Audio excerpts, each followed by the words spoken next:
আসসালামু আলাইকুম। আমি মিসেস এমরান চলে এসেছি গরুর মাংসের রান্নার রেসিপি নিয়ে।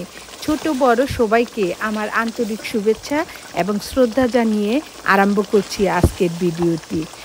আমেরিকাতে আমাদের আজকে ৯ রোজা। কিভাবে যে ৮ রোজা চলে গেল বুঝতেই পারলাম না।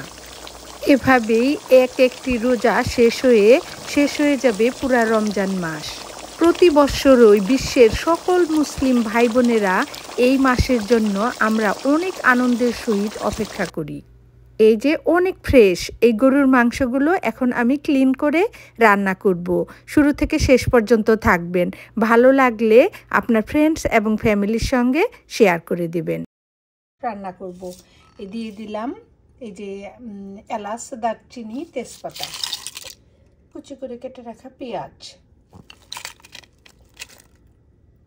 ধনিয়ার গুঁড়ি, জিরার গুঁড়ি, হলুদের গুঁড়ি, মরিচের গুঁড়ি। এই যে সব মশলা দেওয়া হয়ে গেল। এখন দিয়ে দিব স্বাদমতো লবণ। এখন দিয়ে দিব তেল।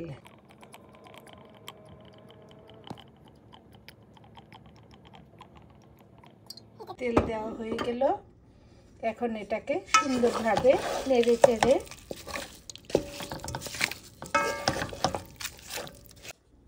এই যে সব মশলা দিয়ে সুন্দরভাবে নেড়ে চেড়ে নিলাম। এখন সব মশলাগুলি এমনভাবে মাংসের সঙ্গে নেড়ে চেড়ে মিশাবো যেন মশলাগুলি মাংসের গায়ে গায়ে বসে যায়। দিলাম এই যে আদা রসুনের পেস্ট।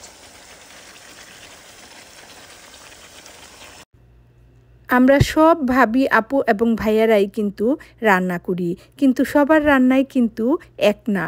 এক একজনের রান্না এক এক স্টাইলের, আবার টেস্টটাও হয় এক এক রকম।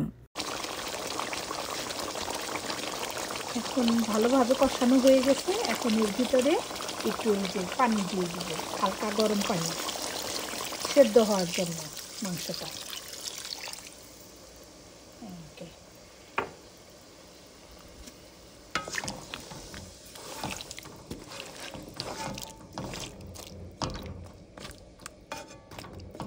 এখন ঢেকে দিব, সেদ্ধ হওয়ার জন্য ঢেকে দিব। মাংসটাকে সুন্দরভাবে কষিয়ে নিচ্ছি, কখনো ঢেকে আবার কখনো এই যে খুলে এভাবে নেড়ে চেড়ে। তারপরে এর ভিতরে দিয়ে দিলাম আলু। এই আলু তো গরুর মাংসে দিলে একদম ফাটাফাটি, অনেক মজা হয়। কেউ বা গরুর মাংসতে কাঁচা পেঁপেও ইউজ করে।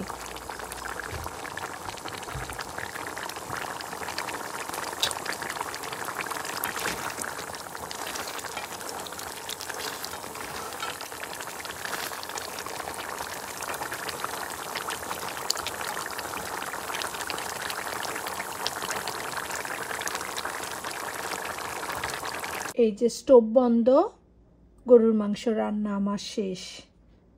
আলু দিয়েছি আজকে গরুর মাংসে,